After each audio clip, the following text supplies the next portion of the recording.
Hey Playas, how you doing? Welcome back to Playas Guide, retro gaming news for the month of February 2020. I'll be your host Ted, and I'm going to run down some modern games that have a throwback feel or aesthetic to them, as well as some new homebrew games and all sorts of retro gaming news that just has to do with gaming from the past.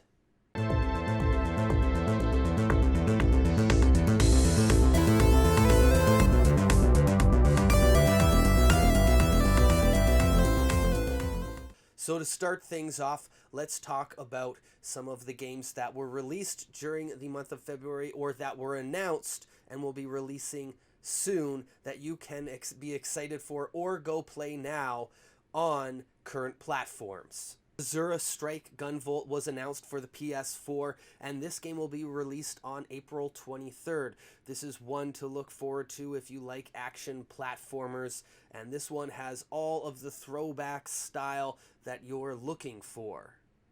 Now there's a bunch coming out on the Switch. We got Owla's Legacy.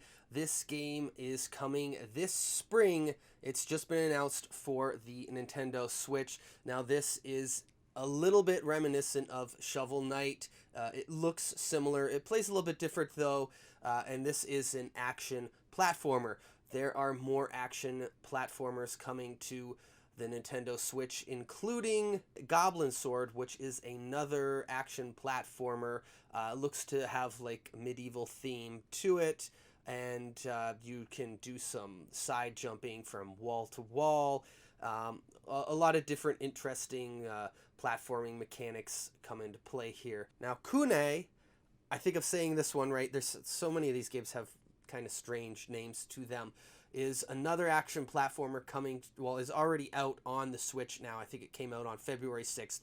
And this one has some really neat platforming mechanics too, and a really neat aesthetic to it. I just love the way this game looks. I haven't got a chance to play it yet, but I really would like to. It seems to have that Bionic Commando sort of grappling mechanic to it. So it's a cool looking game and one that you might want to pick up. Another game that was just put up on Kickstarter is Battle Axe. This is an arcade style retro game, and it will be released on all major modern platforms, so PS4, Switch, Xbox One, and Steam. If you're a fan of skateboarding games, Skate Master is out on Steam. You could go check this game out. It has a real NES style to it. It looks like that's what they're going for. You know, maybe one day a game like this could find its way onto a physical NES cartridge. It doesn't look like that's a goal of the developers at this time, because I can't say that they could do it. We don't know how the game was built, but it appears just like any NES game that is on a physical cartridge. So you never know.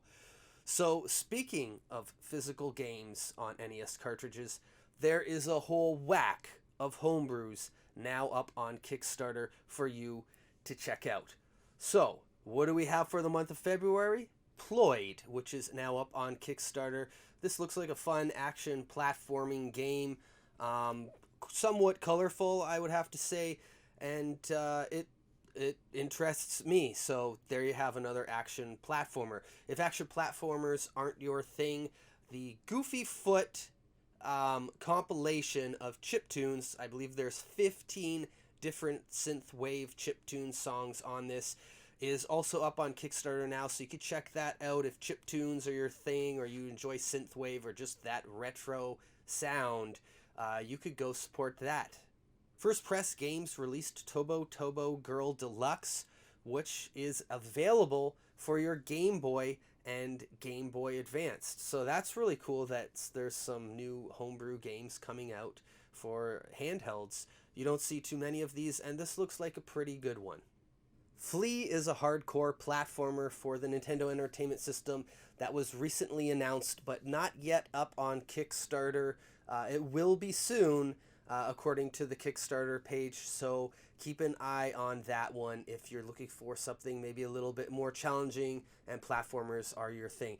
There is one more platformer, and I think it just hit Kickstarter, and it is a game by Gradual Games, who made The Legend of Owlia and some other notable homebrews that I've enjoyed playing. Nomulus Storms the Castle. You may know the names of these games. You may not. If not, you're going to want to check out Trophy, because whether you know those games or not, and you do like platformers, this one looks exceptional. This is a high quality NES game. I could definitely say that from playing previous games from Gradual Games, and it's very colorful and it looks great. This is one that I'm excited to play when it comes out. Light from Within is a game made with NES Maker. There was a trailer recently released upon the announcement of the game getting a physical release for people to play. Now, another game that is free to play and is not for the NES. So if the NES is not your thing and you're not really into action platformers, well, guess what? The PlayStation has a new homebrew out, and I think it has 12 different mini games on it. This is called the Haunted PS1 Demo Disc, and I'm not exactly sure who made it or if it was a group of people who made it, but this looks so cool. There was a commercial for it that was going around Twitter for a while. Maybe you might have seen it, but like, it's free to download, so go play it, check it out. This one looks amazing. And if you missed your chance to get a copy of Orange Island, the Slacker backer copies are now for sale on Fangamer, so you can go pick up a copy of that one there if you missed it like I did. Another really cool thing that came out, and I'm not sure if this one really is classified as a homebrew. I suppose it could be, or some sort of hack. It is a Zombies Ate My Neighbors, the game, but the gameplay is that of Doom 2. So I'm not really sure what this person did, if they maybe somehow meshed those two games together. But, I mean, check it out. I got some gameplay footage here for you to see.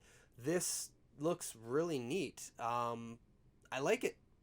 So the legendary PlayStation SNES disc-based system that they had created this prototype for, I'm sure that you may have heard of this if you're a retro gamer. If not, definitely look into it. What happened was Nintendo and Sony were partnered up to make this next generation console, and something happened between them, and Sony ended up coming out with the PS1 and Nintendo did the N64, so they parted ways.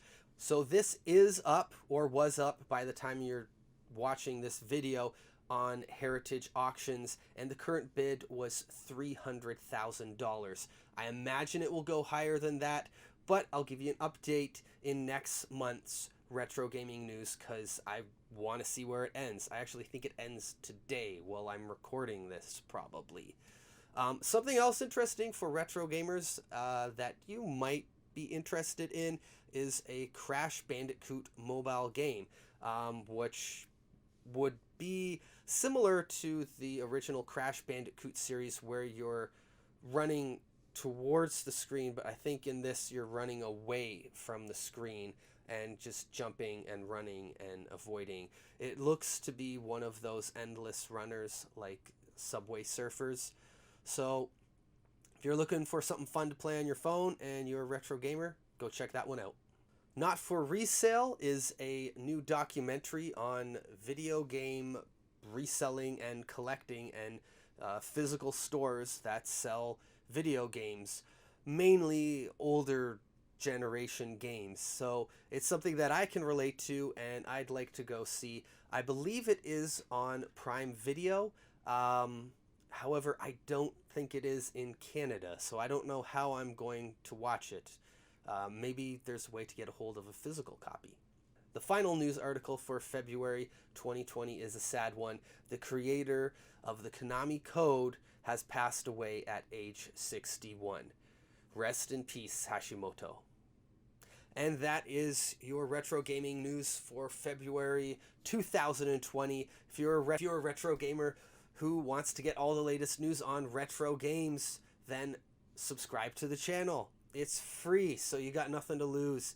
And I'll be releasing another Retro Gaming News Monthly in March, and every month after that. That's it for this episode of Playas Guide. Keep it retro. Later, Playas.